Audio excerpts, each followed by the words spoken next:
तपाईहरु हेर्दै हुनुहुन्छ good morning Nepal. Good morning Nepal. Good morning Nepal. Good morning नेपालको प्रसारणमा तपाईलाई स्वागत छ।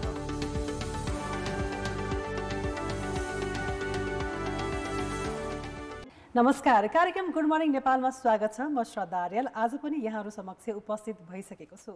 हरेक दिन जस्तै आज पनि हामी यहाँहरूको शुभ दिनको कामना सहित गुड मर्निङ नेपाल लिएर आएका छौँ। आज डिसेम्बर 9 अर्थात् अन्तर्राष्ट्रिय भ्रष्टाचार विरुद्धको दिवस।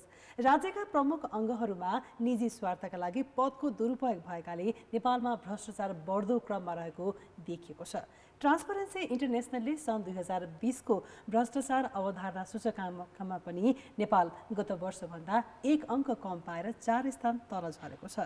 गत वर्ष 100मा 34 अङ्क पाएको नेपाल सुशासनको वरियता क्रममा 113औं स्थानमा थियो। यसपटक 33 अङ्क पाएर 117औं स्थानमा पुगेको छ।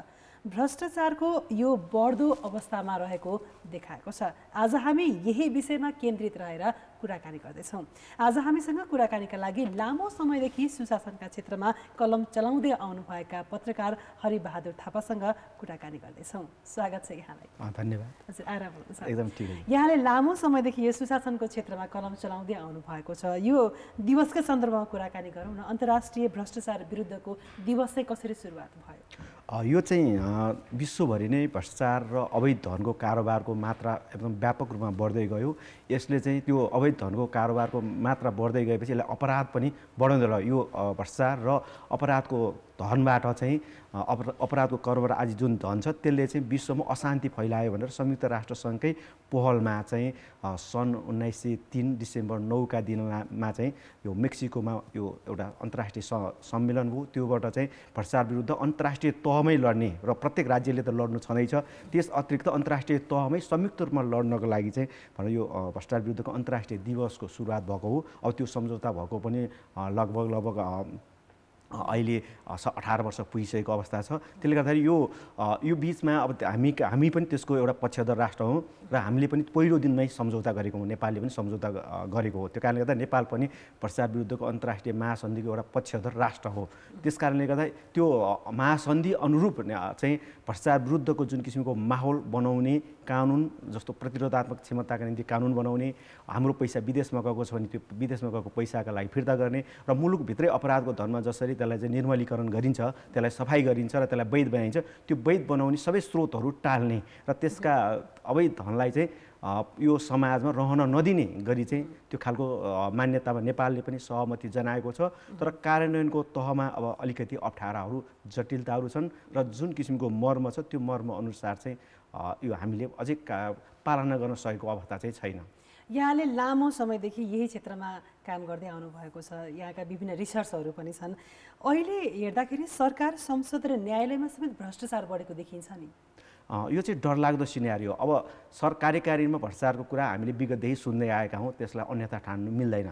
संसद र अदालतमा भ्रष्टाचारको कुरा आउनु चाहिँ डरलाग्दो पक्ष हो। किनभने हाम्रै यही अदालत मैले पटक पटक लेखिसकेको छु कि भ्रष्टाचार भन्ने शब्द प्रयोग गर्दा पनि न्यायाधीशहरूले सहन सक्दैनथे र त्यस्ता शब्द प्रयोग गर्ने पात्रहरूलाई उनीहरूले मानहानिको चाहिँ सजाय दिलाउँदै जेल लगेको, पूर्व प्रधानमन्त्रीहरूलाई समेत जेल लगेको हाम्रो न्यायिक इतिहास छ। तर अब अहिले खुल्लमखुल्ला रूपमा न्यायाधीश स्वयंले कर्मचारी पनि, न्यायालयका कर्मचारी पनि भ्रष्टाचारी छन्, न्यायाधीश पनि भ्रष्टाचारी छन्, वकिल पनि बिचौलिया छन् भनेर जसरी भनिरहेको छ, त्यसले चाहिँ हामी कहाँ डरलाग्दो पक्षको प्रवेश भयो भन्ने मलाई लाग्छ। अब कार्यकारिणीको हकमा पहिला मैले जसरी हेर्दै आएको छु, पहिला वृत्त सानो थियो, भ्रष्टाचार गर्ने संलग्न वृत्तहरू सानो थियो। अब त्यो फराकिलो हुँदै हुँदै गएको छ र अहिले रिसोर्स चाहिँ हाम्रो स्थानीय तहसम्म पुग्दाखेरि त्यसलाई चाहिँ प्रपर युज गर्ने भन्दा पनि मिसयुजमा जाने र राज्यको धन र राज्यको अरू अचल सम्पत्तिमाथि जुन किसिमको खेलवाड बढ्दो छ त्यो चाहिँ डरलाग्दो गरी छ। तपाईँले कार्यकारिणीको तहमा चाहिँ जसरी उसले चाहिँ नियन्त्रणको दायित्व लिनु पर्यो, तर त्यसको चाहिँ फराकिलो हुँदै गएको छ। र अब त्यो चाहिँ पहिला मैले पञ्चायतकालमा दरबार र सीमित पञ्चहरू थिए होला, बहुदलमा आएपछि राजनीतिक दल हुँदै अब अहिले त यति धेरै पात्रहरू आइसके, मलाई राज्य संयन्त्र नै तिनीहरूको चाहिँ कन्ट्रोलमा गयो भन्ने लाग्छ। धेरै सेटिङमा गएको शब्दहरू हामी कहाँ नसुनेका शब्दहरू अहिले पछिल्लो समयमा सुनिन्छ नि, त्यो सुनिनुको अर्थ चाहिँ सेटिङमा राज्य संयन्त्र गएको छ र तिनलाई नियन्त्रण गर्नुपर्ने कानुन बनाउने जुन संसद हो, संसद आफै शिथिल र निष्क्रिय छ र अनि संसदले जसरी चेक गर्नुपर्ने संसदमै त्यस्तै पात्रहरू पुग्दैछन् कि उनीहरू आफ्नो स्वार्थका लागि कानुन बनाउँदैछन् भनेपछि एक किसिमले हाम्रो स्थिति चाहिँ डरलाग्दो छ। जसले नियन्त्रण गर्ने दायित्व हामीले सुम्पेका छौँ त्यही निकायभित्र चाहिँ भद्रगोल हुँदाखेरि आम नागरिकले चाहिँ अप्ठ्यारो पार्ने र यो मुलुकमा भोलि गएर चाहिँ असल मान्छेहरू बस्नै नसक्ने, इमान्दार भएर टिक्नै नसक्ने र उसले पनि सम्झौता गर्नुपर्ने बाध्यताहरू चाहिँ सिर्जना गरिँदैछ। त्यसले त्यो चाहिँ अब डरलाग्दो पक्ष छ र त्यो सबै मान्छे होइन, त्यसमा सीमित होलान्। त्यो सीमित मान्छेलाई चाहिँ तिनले असीमित स्रोत खेलाएका छन् र तिनलाई नियन्त्रण नगर्ने हो भने चाहिँ यो डरलाग्दो पक्ष चाहिँ फराकिलो हुँदै जाँदाखेरि अप्ठ्यारा स्थितिहरू चाहिँ छन्। भ्रष्टाचार नियन्त्रण गर्नुपर्ने अदालत आफै पनि यस्ता केसहरूमा भ्रष्टाचार कारबाही गर्ने कुराहरूमा चुकिरहेको छ भनौँ न। यस्तो अवस्थामा भ्रष्टाचार कम हुन्छ भनेर हामीले अपेक्षा गर्न सक्छौँ त? होइन, न्यायालयले जसरी उसले सुशासन दिने उसको पनि हाम्रो त अन्तिम आश्रयस्थल त न्यायालय हो नि। अरूले त अभियोग लगाउने हुन्, त्यसले प्रमाणित गर्ने दायित्व त अदालतको हो। उसले कसुर स्थापित गरेपछि मात्रै मान्छेले सजाय पाउँछ, त्यस्ता खराब पात्रहरूले सजाय पाउँछ। तर अदालतमा 2060 सालमा दर्ता भएका मुद्दा आजसम्म छिनो पानो भएको छैन। हामी एकदम ठुल्ठुला प्रकरणको रूपमा चाहिँ आएको छन्, तर त्यसको के निष्कर्ष आउँछ भने अदालतबाट आइसक्दाखेरि एकदम डरलाग्दो स्थिति छ। म एउटा उदाहरण दिन्छु, जस्तो लौडा प्रकरण 2057-58 संसदलाई 57 दिनसम्म अवरोध बनाउने एउटा प्रकरण थियो। त्यसमा 38 करोडको चाहिँ भ्रष्टाचारको अभियोग लगाइयो र त्यो बल्ल बल्ल अघिल्लो 74 सालमा फैसला आयो। फैसला आउँदाखेरि जम्मा 50,000मा झऱ्यो र त्यो पनि न्यायाधीशहरूमा बाजिएपछि चाहिँ सजाय हुन सकेन, राय बाजियो। 2जना न्यायाधीशमा राय बाजियो र त्यसको पनि निष्कर्ष आउन छैन। 38 करोडको मुद्दा 50,000मा आयो र त्यसमा पनि अभियोग लागेन भनेपछि हामी ठुल्ठुला प्रकरणको अवस्था पनि एकदम बिकराल छ।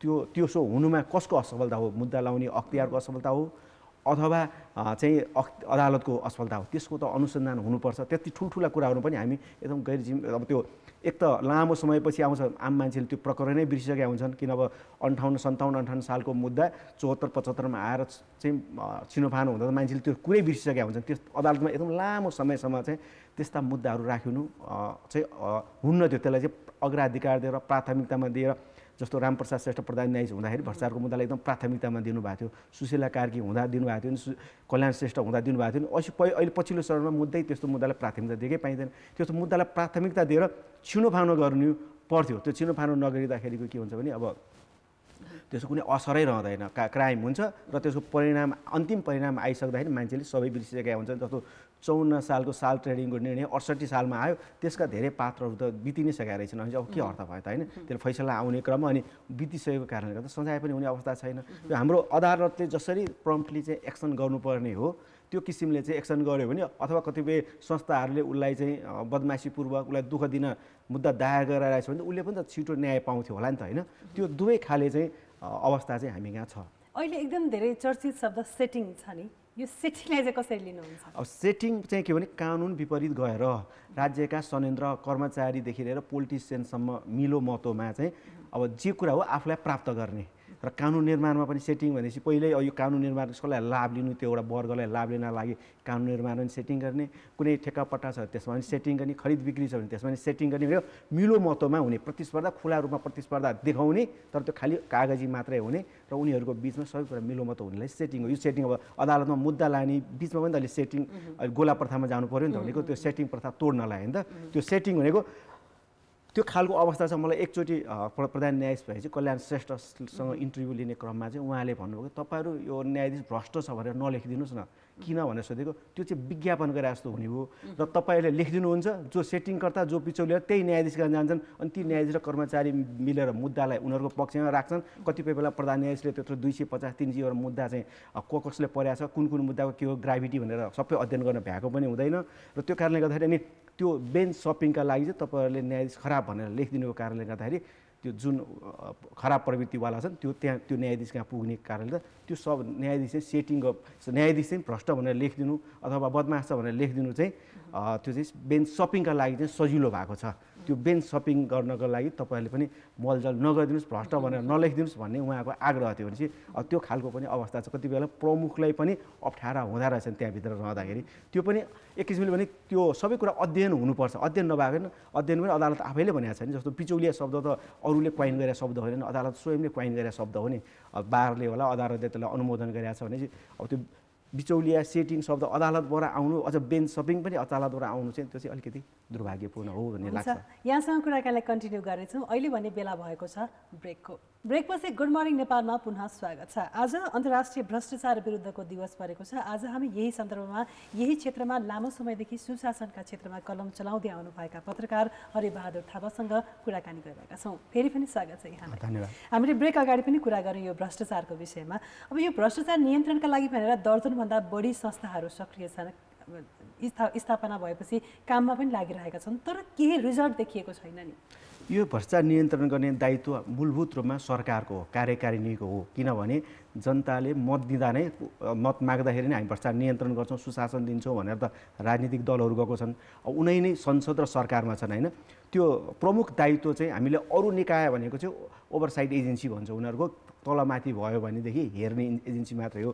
प्रमुख दायित्व सरकारको, सरकार र संसदको। सरकार र संसदले नै त्यो किसिमको चाहिँ एनामोलिजहरू, विकृतिहरूमा चाहिँ सामेल भइसकेपछिको डरलाग्दो स्थिति आएको। सरकारले भोलि अलिकति कठोर चाहिँ कदम चाल्ने हो भने अरू एजेन्सीले चाहिँ कहीँ छिटपुट भएको छ भने त्यसलाई ट्र्याकमा ल्याउने काममा मात्रै चाहिँ भूमिका खेल्ने। तर राज्य संयन्त्र नै खराब बाटोमा र राज्य संयन्त्र नै सबै ठाउँमा चाहिँ आफ्ना मान्छे लग्ने र भोलि पनि जोगिने, आज बदमासी गर्ने भोलिको लागि पनि जोगिनको लागि चाहिँ जुन काम भएको छ त्यो चाहिँ खतरनाक हो। त्यही हो तपाईँको सेटिङ भनेको जस्तो।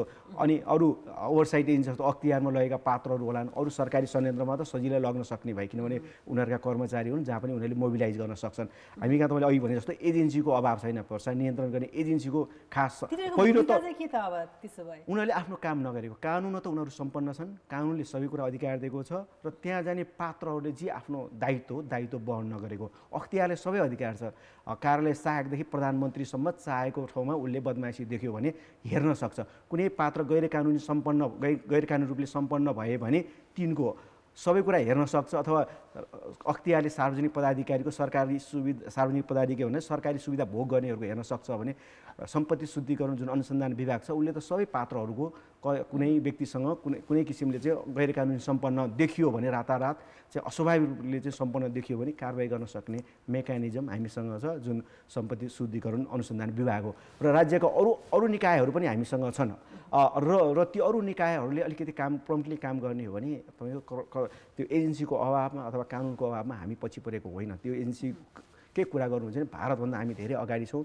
अख्तियारको जति अधिकार भारतमाको जुन संस्थाहरूले नै पाएको छैन भने हामी त्यति धेरै अधिकार अख्तियारलाई दिएको छ। तर अख्तियारमै कस्तो पात्र पुर्याइए भने हेर्ने हो भने तपाईँको 2063 यताका पात्रहरू चाहिँ तपाईँको जसरी पुर्याएको छन् त्यो पात्र जुन 59देखि 62 सालसम्म अख्तियारले अलिकति सक्रियता प्रदर्शन गरेपछि र राजनीतिक पात्रहरूलाई पनि पक्राउ गर्ने क्रम सुरु गरेपछि चाहिँ अब त्यो पनि आफ्नो कन्ट्रोलमा राख्नुपर्छ भन्ने चाहना अनुरूप 2063 पछिको अख्तियार चाहिँ देखिरहनु भएको छ। कस्ता कस्ता पात्र नियुक्त गरेका छन्, तिनै अख्तियारकै पात्र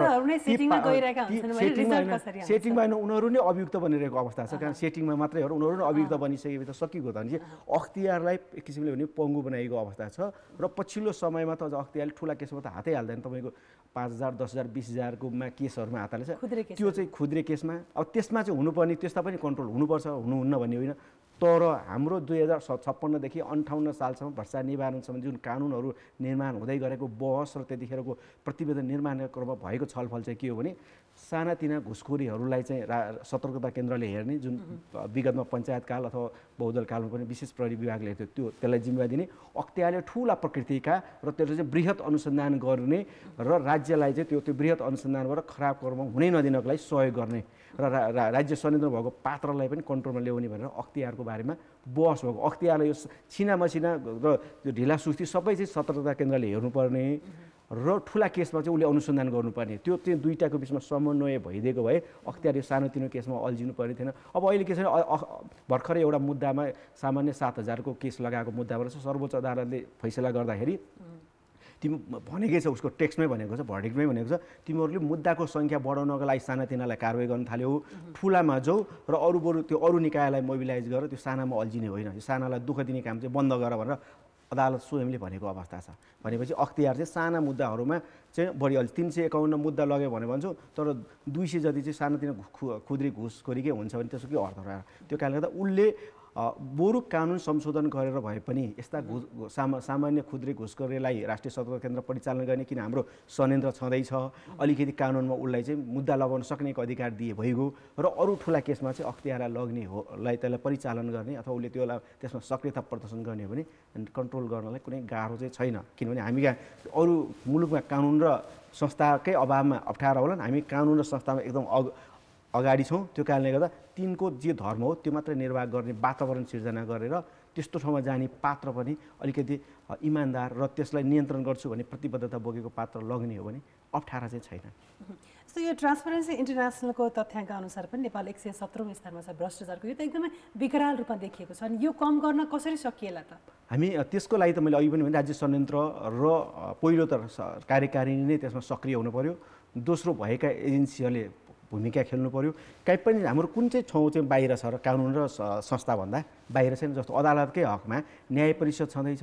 अब सर्वोच्च अदालतका न्यायाधीशहरू बदमास भए भने खराब आचरण प्रदर्शन गरे भनेदेखि संसदमा महाभियोग समिति छँदैछ।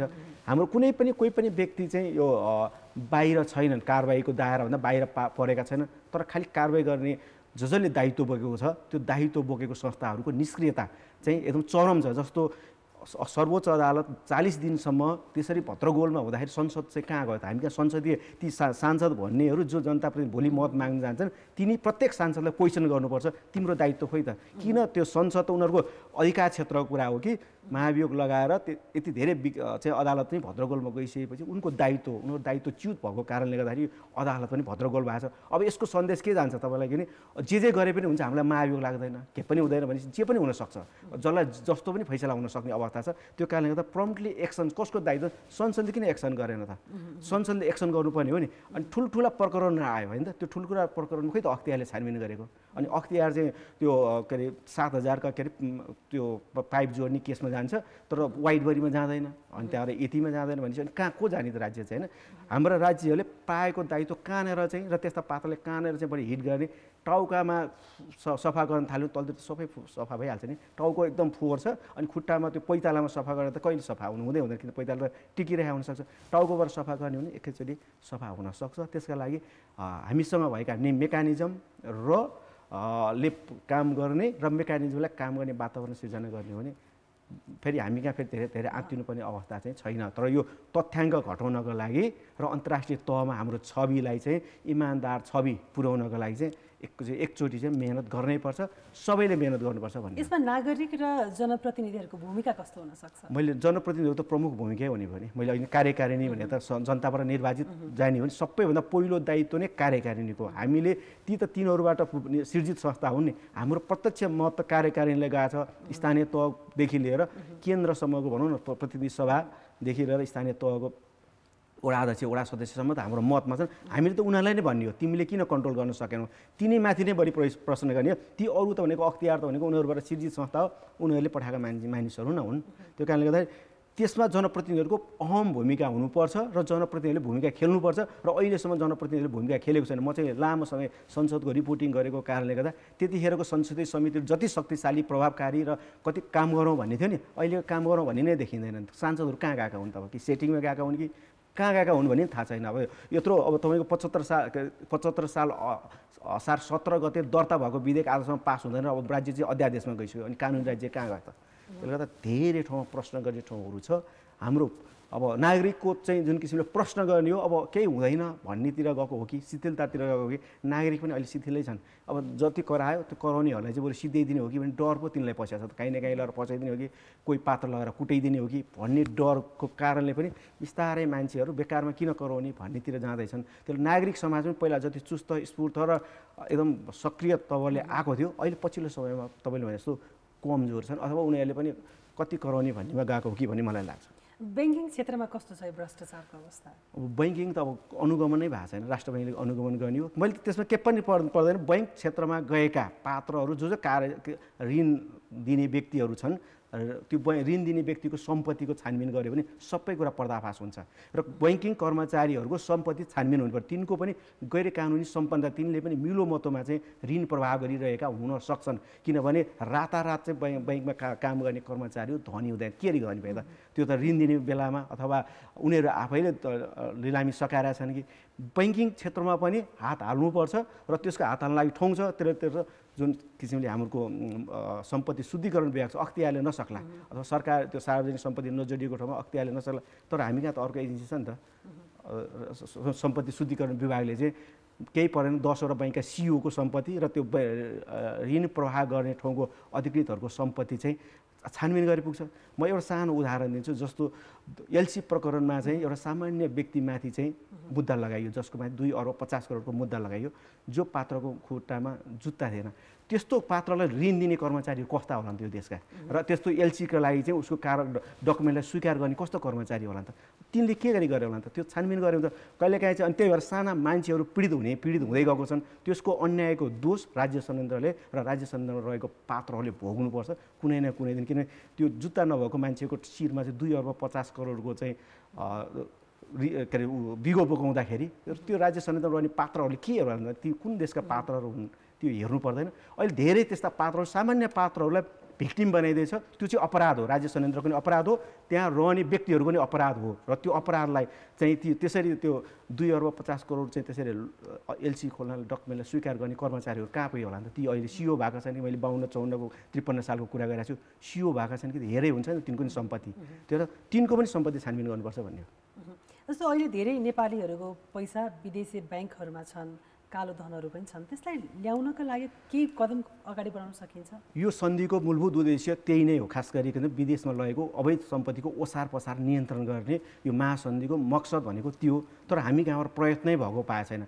जस्तो हाम्रो कुनै पनि राज्यले नै त्यसलाई चाहिँ गर्नु पर्यो, त्यसको लागि प्रोसेस सुरु गर्नु पर्यो। प्रोसेस सुरु गरे पनि पाइन्छ। उनीहरूको चाहिँ खासमा निर्जीव जस्तो लाग्छ, उनीहरूले त्यसमा चाहिँ अगाडि बढेको देखिँदैन र त्यो चाहिँ दायित्व हो, जानुपर्छ भन्ने नै हो। तर अहिलेसम्म हाम्रो जस्तो राणाकालदेखि नै हामी कहाँ त विदेशमा धन थुपार्ने त प्रचलन छ। वीर शमशेरकै बेलाबाट त इन्डियामा लगे, त्यसपछि बेलायत, अमेरिका हुँदै क्यानाडा हुँदै धेरै देशमा चाहिँ सम्पत्तिहरू पुगेछ। डरलाग्दो चाहिँ यो जुन अवैध धनको जुन ठुलो परिणाम छ नि, त्यो पैसा चाहिँ विदेशै पुग्छ भने यहाँ रहँदैन, यहाँ तिनले सुरक्षित राख्न सक्दैन। केही नभए कुनै निकायले कारवाही नगरे पनि यहाँको समाजले त प्रश्न गर्न सक्छ नि। हिजोसम्म चप्पल लाएर हिँड्थ्यो, आज चाहिँ त्यो अकुत सम्पत्तिको मालिक भएपछि प्रश्न उठ्छ। त्यो सम्पत्ति उनीहरूले त्यस कारणले पनि समाजले पनि प्रश्न उठाउँछ भनेर जुन क्यापिटल फ्लाइट हुन्छ, पैसा पुँजीको चाहिँ पलायन चाहिँ अवैध धनको पैसा चाहिँ मुलुकभित्र रहँदैन। त्यो ठुलो पुँजी जुन अझ त सम्झौतै बाहिर हुन्छ, बाहिरै सबै लेनदेन हुन्छ, खालि यहाँ चाहिँ डकुमेन्ट मात्रै रहन्छ।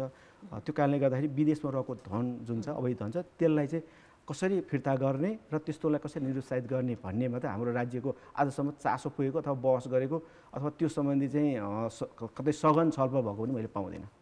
आज हामीले यी सबै कुराकानी गरिरहँदा समस्या एकदमै विकराल छ। अब यसलाई नियन्त्रण गरेर जवाबदेही बनाउनका लागि चाहिँ के कामहरू गर्न सकिन्छ? पहिलो हामीसँग भएको कानुन र संयन्त्र, कानुन छ त्यसलाई प्रभावकारी बनाउनुपर्छ, कार्यान्वयनमा दृढ बनाउनुपर्छ र जो त्यो संस्थामा त्यो कारवाही गर्छु भनेर गएको छन् तिनले काम नगरेको तिनलाई पनि जवाबदेही बनाउनुपर्छ। जस्तो अख्तियारमा जाने पदाधिकारीको काम त कानुनले डिफाइन गरेको छ, त्यो काम पुरा नगरे तिनलाई पनि कारवाही गर्नुपर्छ। अनि अर्को संसद हो, हामीले सबैभन्दा मूलभूत रूपमा हेर्ने हाम्रो प्रतिनिधिहरू ती छन्। त्यो संसदले चाहिँ इफेक्टिभ रूपमा काम गर्नुपर्छ र उनको दायित्व चाहिँ हाम्रो दायित्व यो हो भनेर चाहिँ बुझ्नुपर्छ। उनीहरू खालि अब पदमा जाने मन्त्री हुने मात्रै त होइन नि त, उनीहरूले त राज्यप्रति त जवाफदेहिता त छ। भोलि पनि त यो राम्रो काम गरेपछि जनताले प्रतिनिधिले फेरि चुन्न सक्छन्। तर एक त अब के नागरिकले पनि त्यसरी क्वेसन नउठाएको कारणले गर्दा अप्ठ्यारो चाहिँ छ। र हामीसँग भएको राज्य संयन्त्रको जुन छ ओभरसाइट एजेन्सी होस् अथवा राज्यको प्रमुख दायित्व बोकेको संसद, अदालत र सरकार, तीन तहले चाहिँ काम गर्नु पर्यो। राम्रोसँग काम गर्ने भने अप्ठ्यारो छैन। एकजना प्रधानमन्त्री जाँदा अदालतमा एकदम हलचल राम्रो गयो भने हलचल आउँछ भनेदेखि राज्य संयन्त्रमा त्यस्तै पात्र 2-3 जना, 3-4 जना मात्रै अलिकति चहल पहल गरिदिने हो भने त सकिहाल्छ। एकैचोटि त एउटा माहौल त बनिहाल्छ नि। होइन, त्यो धेरै त्यो माथिको टाउको नै एकदम राम्रो सफा देखिसकेपछि तलतिर सो त सफा हुँदै गइहाल्छ नि। हामी तलतिर सफा गर्दा माथितिर कहिले त्यो ऊ देख्न सक्दैन, सफा देख्न सक्दैन। तर माथिबाटै सुरु गरौँ भन्ने मेरो मान्यता, धारणा र मैले देख्दै आएको पनि त्यही नै छ। किनभने माथिल्लै पात्रहरू बदमास भएको बेलामा चाहिँ बढी करप्सन बढेको छ। हस्, यहाँको समयका लागि धेरै धेरै धन्यवाद। यहाँलाई पनि धन्यवाद। आजको लागि कार्यक्रम गुड मर्निङ नेपालको निर्धारित समय सकिएको छ। भोलि फेरि नयाँ विषयवस्तुका साथमा गुड मर्निङ नेपाल लिएर उपस्थित हुनेछौँ। कान्तिपुर टेलिभिजन हेर्दै गर्नुहोला। नमस्ते।